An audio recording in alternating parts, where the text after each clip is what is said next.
Both of those transactions closed at the end of last week. They didn't Nice. close because of AI. They didn't close because of technology. They didn't close of any kind of tools or platforms. They closed because of what you and I and the rest of our listeners do every day, which is negotiating, having conversations, bringing into play the contacts that we have to work together to solve problems. Ultimately, if AI can, or any of the other technology tools can free us up from the data heavy, time intensive activities to give us more time to focus on those human aspects of working with our clients and really providing excellent service, I think that that's really important. Today's podcast is brought to you by Interlux Auctions, your solution to guarantee competitive offers on your luxury listings with no compromise to commission. Visit interlux.com today to find out more. That's INTERLUXE.com.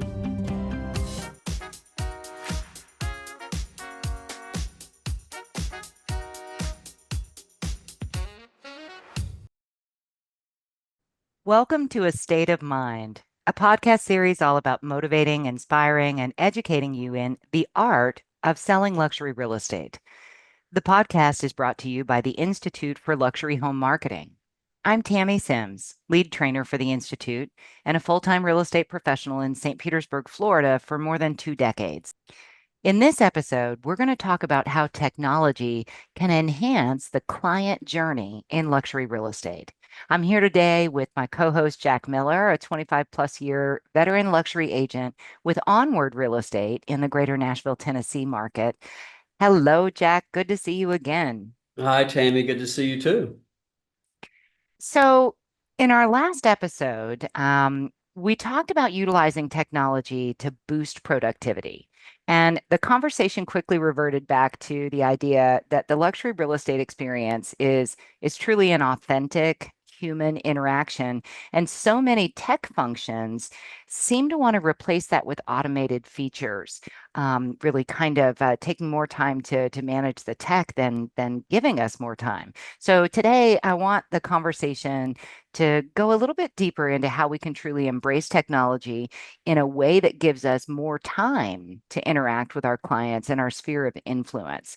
So, Jack, I want to let you kick off kind of what your thoughts were from the last conversation and the points that I think we really want to drill home on today. Yeah, well, no, I think that it's interesting too, because again, we're focusing on the luxury space. And I think that a lot of agents in the broader spectrum, as far as our colleagues across the country working other price ranges, various price ranges, the push is always toward more clients, more business, more transactions. It's about growing the volume of transactions. And that's not necessarily the push for luxury brokers. It's more on the quality of transactions, the loyalty, the long-term clientele, repeat business, and obviously along with that is growing ourselves in a way that allows us to work in more luxurious, environments, higher end properties, higher end communities. That's where more the push is.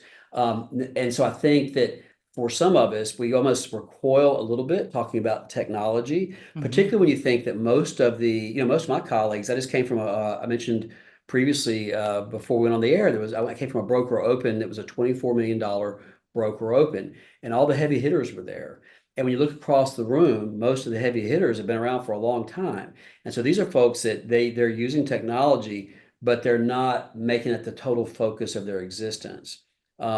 So yeah, I think there's some terrific ways we can incorporate technology to help us boost the client experience in the luxury market. But I think we approach it a little differently than maybe some of our colleagues who are working with entry-level buyers, for example, and entry-level sellers and that sort of thing.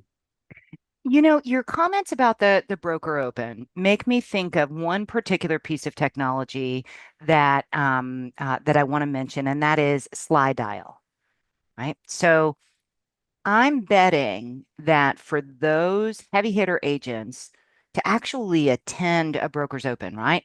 Everybody's busy. Now, granted, $24 million, it's always a reason to, it piques your interest a little bit. But what I have found is that if one of my colleagues personally invites me, right? Sends me a text message or I get a voicemail that says, I really, really would appreciate if you could take the time to come, right? That's going to ratchet something in my book, in my calendar to okay, I've had a personal ask from someone who I respect. And I know that in many cases, those are automated, either text messages that are coming from the agent, or the slide dial that I was mentioning is where you can record a message and it actually bypasses their phone and just goes directly to voicemail. And you can record those in a way that it doesn't seem like it's a canned message, right? Oh gosh, I'm so sorry that I missed you. I was really just calling to make sure you got the invitation to the broker's event that I'm doing, and it would mean a lot to me if you were there, right? That's the kind of thing that could be a tech automation, if you will, that still has that high touch kind of feel. Mhm. Now, did you get a phone call or a personal invitation to that broker's open? I did. Okay. And those are the ones that I make a point to attend. I try, there's so many opportunities and you can't do everything. And like you said earlier, we're all busy. But I always try to attend the broker opens for colleagues that I've worked with previously, Hmm. my friends, the ones who send personal invitations, or if the property itself is so noteworthy that it's piqued my interest, or perhaps I've got a client I think is a potential candidate and we want to see it before it hits the market. That's kind of the way that I prioritize where I attend. And so conversely, my business partner Robert and I, we don't do a lot of broker opens, honestly, but when we do those, I make a personal reach to each agent I want to attend. I do my top 25 or top 50 that way. And beyond that, yes, we do some mass emails and things of that nature, but my top 25 or top 50, depending on the price point, I'll make a personal reach because I think that makes a huge difference on who comes.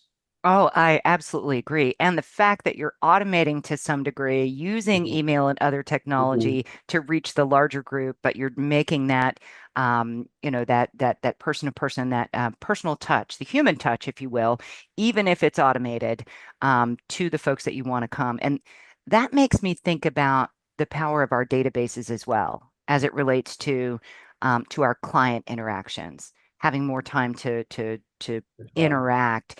A lot of agents, particularly those that you talked about that are looking for volume, they're looking for production, they're relying on their databases and CRMs to do drip marketing, right?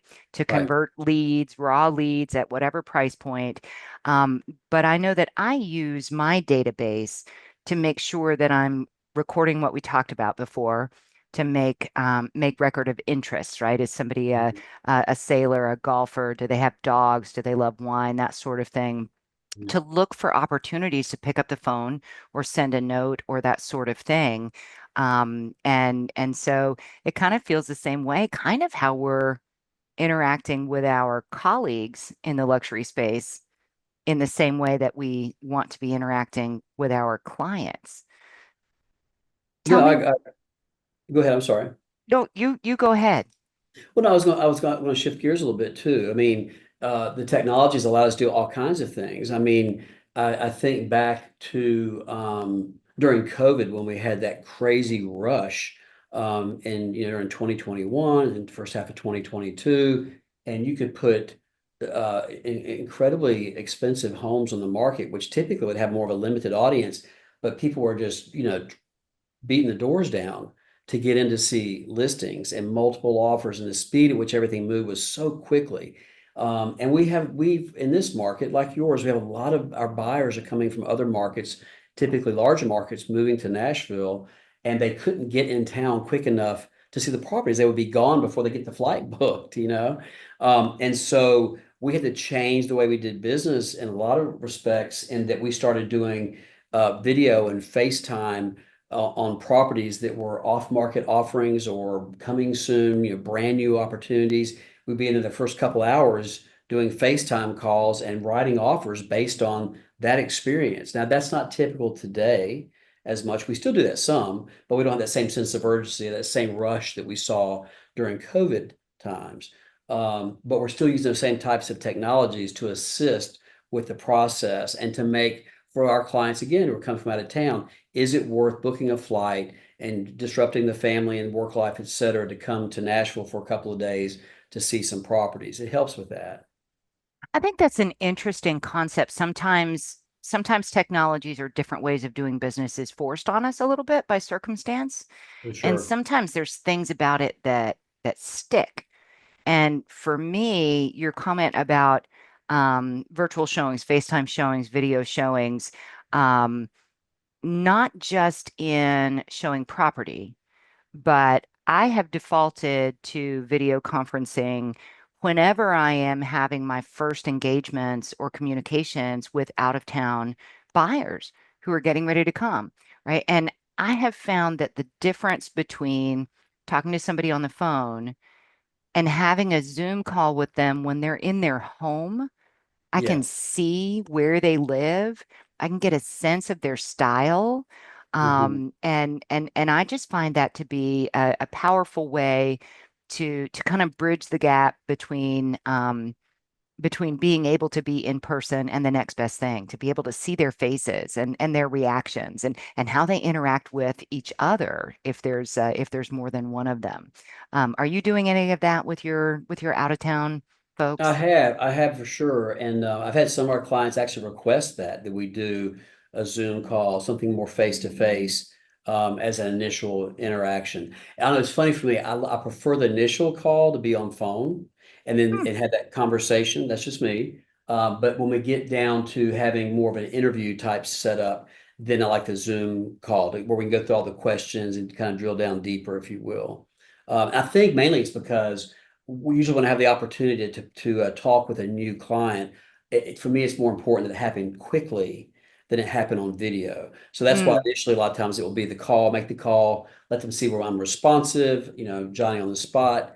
I've worked them into my schedule. I followed up on the time frame they've asked me to, and then we can set up a more detailed, call at a later time. So Right. that's Now that makes perfect sense. And we've talked about that before, the your strategies for being quickly responsive but still mhm. setting boundaries. Yeah. And I agree, you can't always just hop on a video call. But when it's scheduled, I think that's a great opportunity. I got a Um, question for you though, Tammy. sure. With this using the uh, uh, video or FaceTime or what have you for virtual showings. Have you sold homes, luxury homes, where a buyer didn't see the home until they purchased it, until after they purchased it? Yes, but I will say that they get to see it during the inspection period. Right. Okay, So that's typical. they'll go to Yeah. contract and then make the arrangements to come. And I have done that in a number of instances. Certainly it happened when we were in the pandemic, but that has kind of stayed the course because, you know, regardless of market trends, I still feel, and I was sharing this with a potential luxury seller yesterday, that a good property presented well, priced appropriately in a desirable location is still going to sell quickly.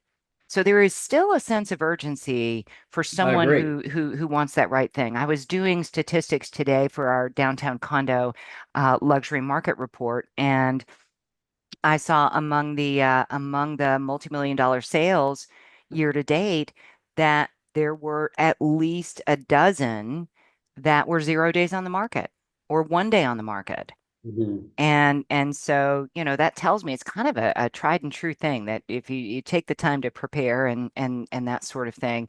Um, but I think that also goes beyond when we're talking about technology, right? Like you can do the push button CMA and you can automate an awful lot of the tasks, but the nuances of pricing and preparation are definitely things that are the highest and best use of our time, I That's think. right. That's right. Yeah. Another place that it comes into is negotiating, right? There is no technology, there's no I think, that can replace that level of communication and that negotiation piece that comes into play. So, all the more reason for us to take, data-driven, time-intensive tasks off of our plate to have more time That's to right. focus on that. I've had too many conversations with because here's the reality of day to day.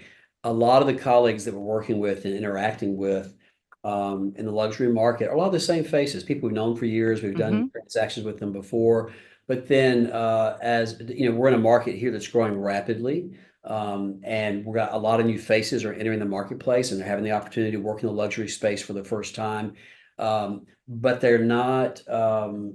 But they seem to be following patterns they've established in a different price range, different part of Mm, the market that aren't necessarily the best for working on higher end transaction. And one example is the negotiating. This is something you don't do, you don't negotiate by text. hmm.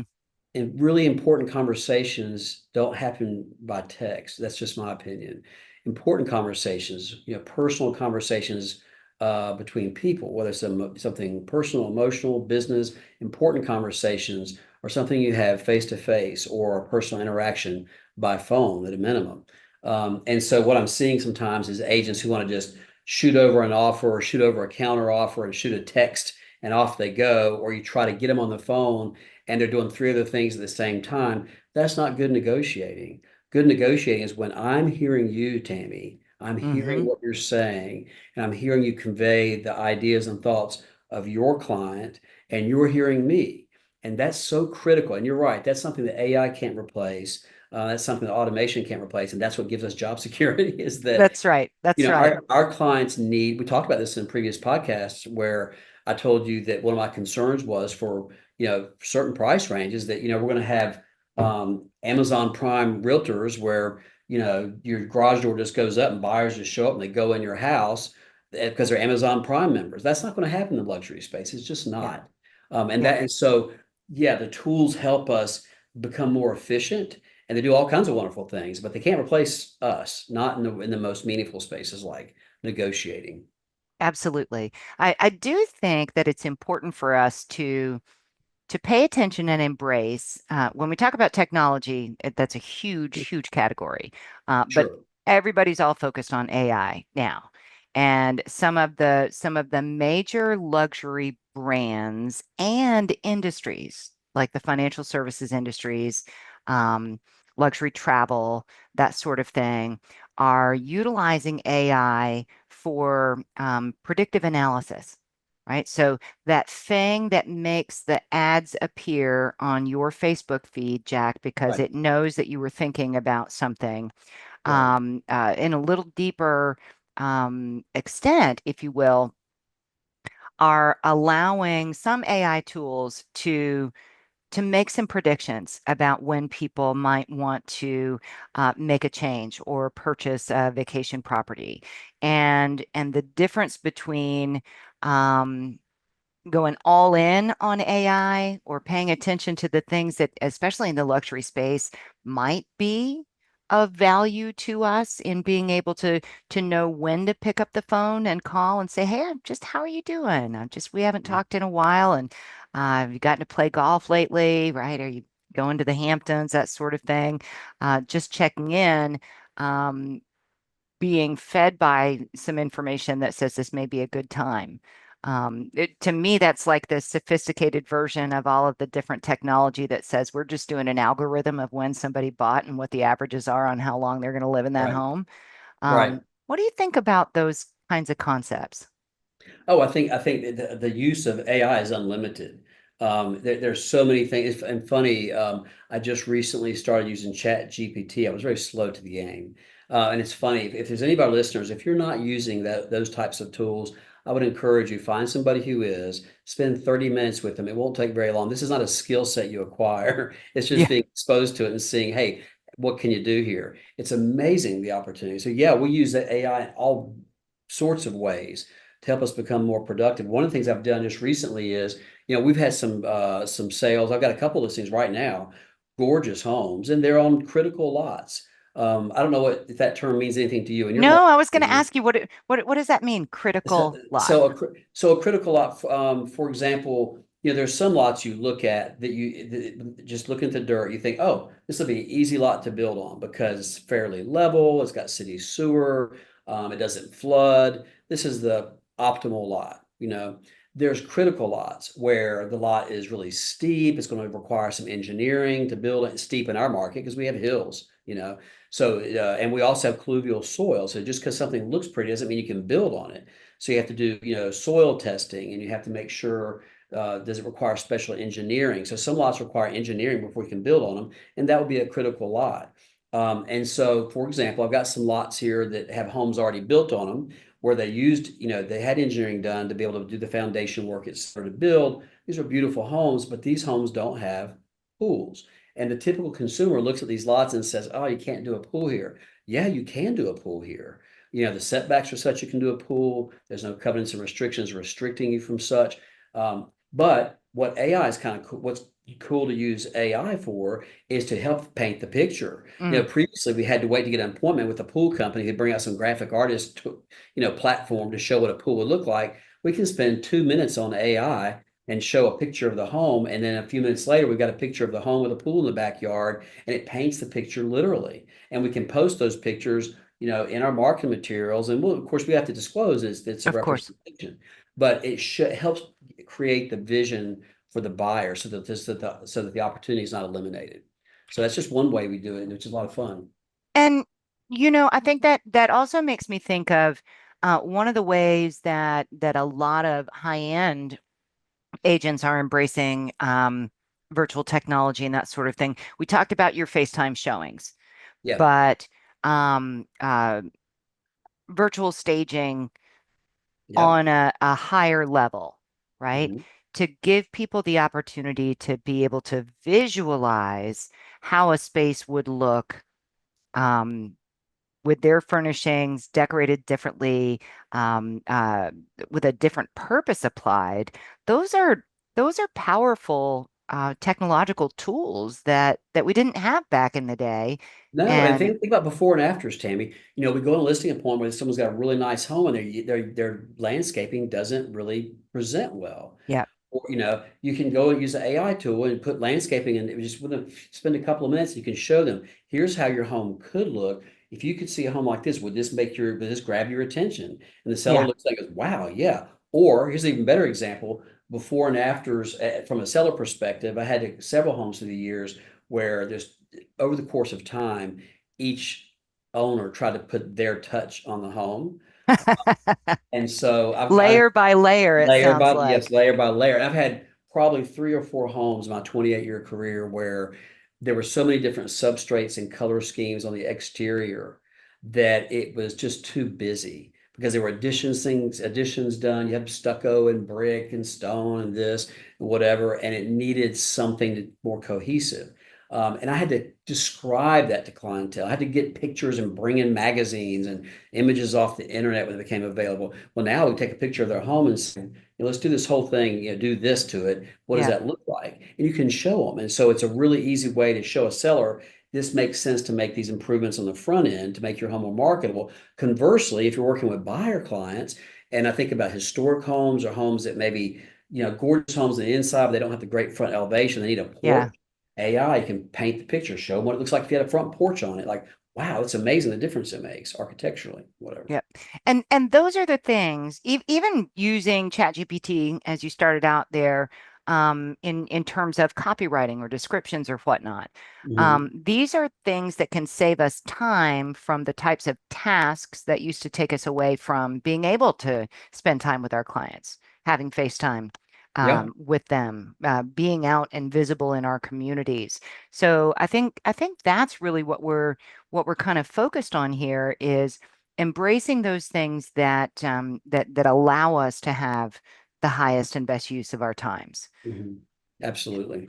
I want to go back to the database concept a little bit because I think that a good database can be an incredible tool for reminding you when you haven't spoken to someone in a while. You can rank people, you can make note of their communication styles, right? Mhm. So you will remember, and they will appreciate the fact that you have sent them a text if that's the way that they prefer to be communicated with. Or if somebody has a C-type personality, that you send them data and not something flowery. I think those are really valuable tools that allow us to interact with our clients in an efficient way. Absolutely.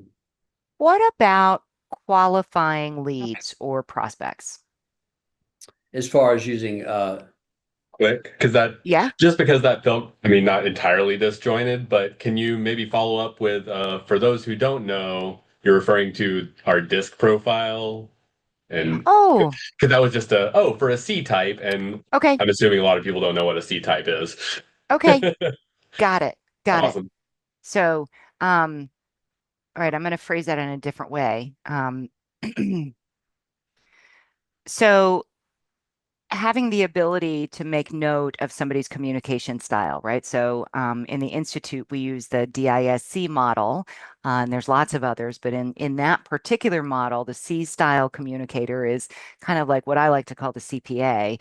And so if you know that somebody is that type of personality, you have the ability to share with them data points and things that are going to resonate with them as opposed to another style of communication.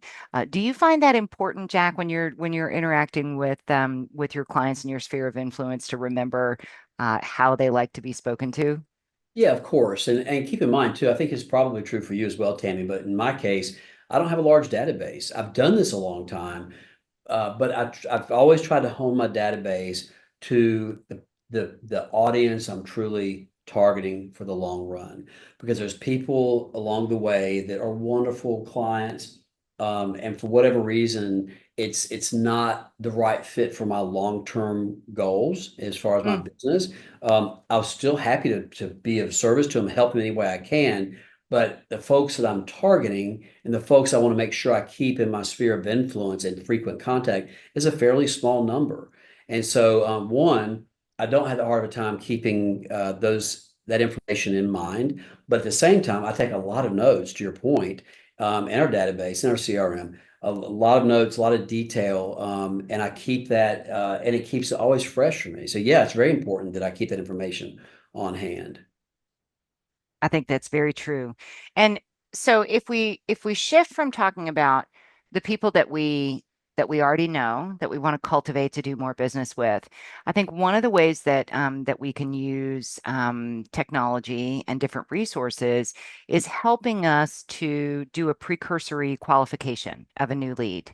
Mhm. So Institute members have the opportunity to utilize the Wealth Engine tool, which allows you to learn a little bit more about an individual. But I think about the fact that things like that weren't available to us, and you really had to rely on, paper trails and that sort of thing. And so Jack, do you use, I don't know, Google or, are you using any of those types of resources to help you learn more, right? Not necessarily qualify because we don't want to take the importance away from actual qualification, but to learn more about the people that you're Yeah. interacting with. Yeah, of course, absolutely, of course. Because a lot of times, and even some cases, we know somebody is qualified, if you will, financially because there's somebody very high profile or whatever. But in some cases, for example, maybe somebody from the music industry, which we deal with here in Nashville a lot, or in sports or whatever. I don't know a lot about their background in music, and I want to come to the table with a little bit of, with some sort of insight into what they do and who they are. And so it gives you, these are all kinds of research tools. Certainly Google, that's the go-to, I think, for just about everybody, Hmm. is to hit a Google and type a key phrase in and learn about somebody's background, their business background, where they went to school, where they're from. These are all, it's very interesting because you find out sometimes somebody's from the part of the country that you're from, or perhaps they went to a university that you attended, or we have friends that, there's all sorts of potential connections, and you want to see where those opportunities might lie. And so, yeah, that's exactly how we start. It's very Yeah. helpful to have that So those conversation. are some really basic Yeah. ways to use technology for that sort of thing. I know one of the places where AI is going is identifying sets of big data or and analyzing sets of big data to gain some insight into trends that can be like micro trends, because we know that the real estate market, and that's in air quotes there, Yeah. performs differently in different areas and different types of homes. And so I'm looking forward to the development of that in ways that can help us really to identify those types of trends that are going to be relevant for us in pricing luxury properties. I know I did an analysis yesterday. I'm in Florida, so you might expect that that pool homes are the norm, but there's certain neighborhoods that have lot sizes that are too small to accommodate pools, and then you've got new construction that's building out on every inch. And so I was able to have a conversation with a seller yesterday, and by analyzing data in a certain price segment, certain size homes, I said of all the properties that have sold in the last 2 years, half of them had pools and half of them didn't. So you're not at a disadvantage. And I'm looking forward to as the AI tools get more intuitive and a little better at math and that sort of thing to be able to help us with that data analysis. But you know that I feel strongly that it's always important to do your own data pulling and to really, Oh, don't rely on it. Just like you don't send a chat GPT description off without proofreading it. Analyze the data. we've Um, talked about that. Yeah, we've talked about that before, that agents who are using AI to write home descriptions, you can tell sometimes they post them or copy and paste some of their marketing materials without truly going back through and giving it their touch, because it sounds so cliche in some cases. Um, no, I think that's terrific. One of the tools that we have here, and I'm sure you have in your market too, is our MLS has continued to develop and grow and has become such a wonderful tool. So it's not just here's a list of houses in a price range and a zip code, this much square footage, but providing analytic tools specific to our market. And in our case, about 85% of the home showings are actually done through our MLS tool that's offered free of charge to members. Why that's important is it gives us really good analytics about showing activity, where showings ah, are happening, where showings are not, or going down, what showings look like this month versus the same month last year, what trends we're seeing year to year. It's very interesting to look at that information that's being compiled. It can be pulled together within a few seconds. And so I don't know that that's necessarily AI as much as analytics, but still, it's a technology tool that's it's really helping us. technology. That's It's the thing. technology. And Yeah. and AI is not everything. There are a lot of very functional technology pieces that come into this conversation as well. And you made me think about just even the advances in lock boxes and Mhm. showing requests. And I remember when automated showing requests first came in, and I stomped my feet and I didn't like it one bit. How come you can't call me? That sort of thing. Now, I have come to really appreciate that, especially because of the analytics, as you mentioned. And one of the things that I think is the best feature on homes. So let's say that you've got to accompany the showing anyway. If you're in the luxury price point, right? Mhm. But still utilizing those showing time is what we use in our MLS, and those things to at least record requests for showings, right? You can manage the rest of them personally. Um, and now I will say my pet peeve is when it says use the showing time to schedule an appointment, and then it Mhm. says text the agent to schedule the Yes, my appointment, goodness. right? So Yes. my interpretation of that is, if I want to use this effectively, is that I'll get a notification from showing time, and then I'll call the agent. We'll work it out from there. Yeah. But Yeah. it's tracking when those things are, and that's valuable for communicating with your clients, particularly sellers. But I like the reverse option of that as well, where if you're trying to determine whether the showing activity on your listing is the same, better, Right. worse than anybody else, That's your right. ability to see whether other agents have been requesting showings Yeah. on other properties and not yours. That's right. So I think those are really good back end analytics. I think that's fantastic. Now, and once again, I think again where our role comes into play is not just the ability to use those tools. and to bring those analytics to our clients and help them understand the bigger picture. But then once again, the analytics, the AI, and you go on down the list for all the technology opportunities that we have, can't look at a property and tell you why it's not selling. Sure. And sometimes the analytics help us build our case to present a recommendation to our clients. But sometimes we need to actually, when you pull all the data together and it shows the activity level is good across the board, and other homes are selling and our home doesn't seem overpriced when you look at the numbers and the Mm-hmm. square footages and the raw data. But then we look at our listing and you and I look at it and we know the reason it's not Yeah. selling is because there are some really dated features here and things that need Yeah. to be replaced and upgraded, Yeah. where the Yeah. seller thinks it looks just fine like it is, and they want someone to buy it just like it is, but they need somebody and they hire us. They need somebody to say, hey, look, this is going to make the difference between selling and not selling. Yeah. Yeah. And even identifying anomalies in data, right? So I know that AI can say, hey, this happened here that was different than in any other. It can identify it, Mhm. but it can't figure out why.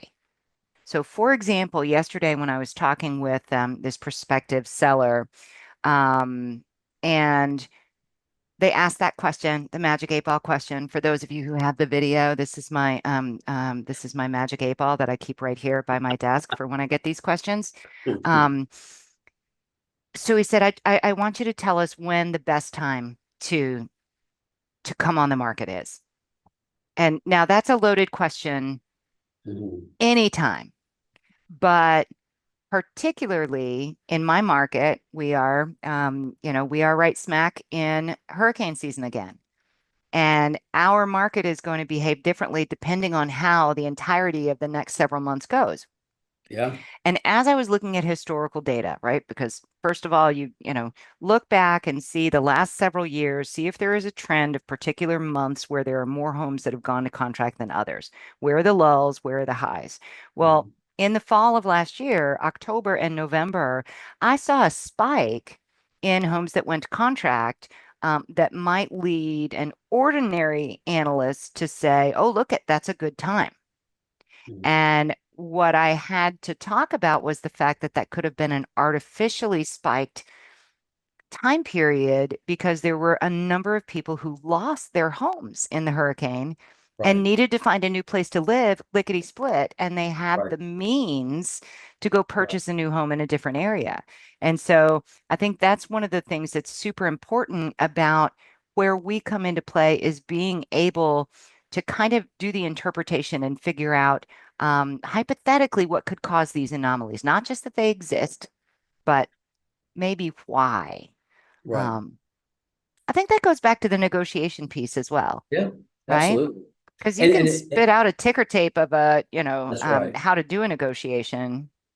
You can provide data all day long too, but somebody needs to really interpret it and say, okay, that's wonderful. What does that mean for me? Yeah, What does that mean to me, as the seller? What does that mean to me as the buyer? When you talk about a balanced market and you're talking to your clients don't necessarily know what a balanced market, what that looks like, and they may they think have forgotten, indeed. that for sure. And you talk to a seller and you talk about the fact that, it may take 4 or 5 months to sell, and they're shocked because they're thinking, what's wrong with my house? That you think it could take 4 or 5 months to sell. 4 or 5 months is not that long. And Right. but it feels long on the heels of just a couple of years ago where they were selling in at days and hours. Yeah, I think it's felt long all along. Remember Hmm. back in the day when this was the norm and we still had to make the plans of how we were going to communicate with the sellers and manage their expectations and all of that. Yeah. Then it got exacerbated for sure, when the market got hot. So it definitely feels like a long time. Definitely. No, for sure. And the thing I think is key, and again, it's a little off topic here, but I think the key is good communication with our clients. They need to hear from us, even if it's not great news. If when they're hearing from us, it gives them a comfort level that we're paying attention, that That's right. we may be out there constantly doing things and talk about their property and totally plugged in the market, but they don't know unless we tell them. And I That's think right. I've fallen short there too sometimes because you're busy, you're doing things, you're trying to stir up the activity when it's a slower time period, but we've got to remember to slow down a little bit and go back and talk to our clients and tell them what we're Mhm. doing, or Right. we're doing something. They don't realize Yep. we're doing to help kind of generate activity. So we respond differently in different markets. But again, it's all about technology here. Once again, how can we use technology to help us present solutions to our clients? Yeah. One of the things that makes me think of in our team meetings, strategic planning sessions every year, we allow everybody on the team to share what they love to do and what they wish they never had to do again, right? And a lot of that's very task oriented, but those are kind of aha moments where we can identify places where we need to seek solutions, whether that's outsourcing to humans or whether that's finding the technology to take off of our plate the things that not only aren't the highest and best use of our time, but that may mentally slow us down because we really don't enjoy doing them. Right. That's right. Well, I can think of, for example, I can think of times where my business partner, Robert, and myself would spend countless hours putting brochures and marketing pieces together and working on Photoshop and Microsoft Word, all trying to create these brochures and take them to a printer and blah, blah. I mean, very cumbersome. And, Hmm. it's interesting because I don't know about you guys, but we're seeing over the last couple of years, I think it started, I think, again, once again, during the COVID period, 21 and 22, when things were moving so quickly that people quit using brochures. What was the point? It was sold before the brochure was ready. You couldn't possibly get a brochure Yeah. done. So we Yeah. kind of quit doing it. But also what we found is a lot of our clients, it's not about brochures. They're doing everything online and they're doing things more quickly and they want to have it, at their fingertips to show their friend, their sister, their whoever. They want to be able to do it and share it. They share it virtually. I'm here Yep. and somebody's in LA and we can share. You can't share the brochure, a physical Yeah. brochure, but you can share a website or a digital Well, and you can sure social share the media. brochures that get uploaded into the That, digital reader formats, right? that's right, exactly. And so Yeah. again, the technologies allow us to pull those things together pretty quickly, and allow us to spend our time doing things that really matter. Yep. I had a client that they're closing into this month. It's a client I've sold him and his wife and his family homes for my entire career. I probably did 8 or 10 transactions with him, all of them luxury transactions. But since the last time he and his wife and I have worked together, a lot has changed. And I didn't, and it made me acutely aware how much has changed because he started asking me questions about things that I realized the market has changed. And brochures is one of those things. And I said, well, we do more digital brochures now because we can distribute them quicker, faster, hit more Yep. people. And, Yep. I was explaining it to him. He's like, oh, okay. Yep. Well, it's So kind of like having those materials to prepare that you can share electronically with a prospective seller before your meeting, right? You don't have to fill up yeah, their whole coffee table with all the printed that's right. materials. And I think to some degree that gives them an opportunity to learn what they want to know about you so that you can then focus on having the conversation with them Right. when you're meeting. Right. So I think it kind of takes us back to the concept that that ultimately, if AI can, or any of the other technology tools can free us up from the data heavy, time intensive, time in time intensive activities to give us more time to focus on those human aspects of working with our clients and really providing excellent service. I think that that's really important. There's no replacement for emotional intelligence, the negotiation skills that we talked about, et cetera. And so as we wrap up, I'm curious, um, do you have hopes of where something will go? That will give you more time for that, or anything that you've taken away from our time today that kind of was like an aha moment. No, I think what we're doing, Tammy, is we're summarizing the experience I think that we're all having right now. Um, you know, I had two appraisal issues in the last 2 weeks on closings that were about to happen. One of them appraised $100,000 short. I had one that was $1 million short. Oh boy, Both of those transactions closed at the end of last week. They didn't nice. close because of AI. They didn't close because of technology. They didn't close of any kind of tools or platforms. They closed because of what you and I and the rest of our listeners do every day, which is negotiating having conversations, bringing into play the contacts that we have to work together to solve problems. That's what technology does. It allows us more time to focus on that if we're doing it well. Oh my goodness, I couldn't possibly have closed that better. But we have come to the end of our time. And I want to thank all of you. Thank you, Jack, as always, for being my partner in crime here. And to all of our listeners, thank you so much for joining us on this episode of A State of Mind, the Art of Selling Luxury Real Estate.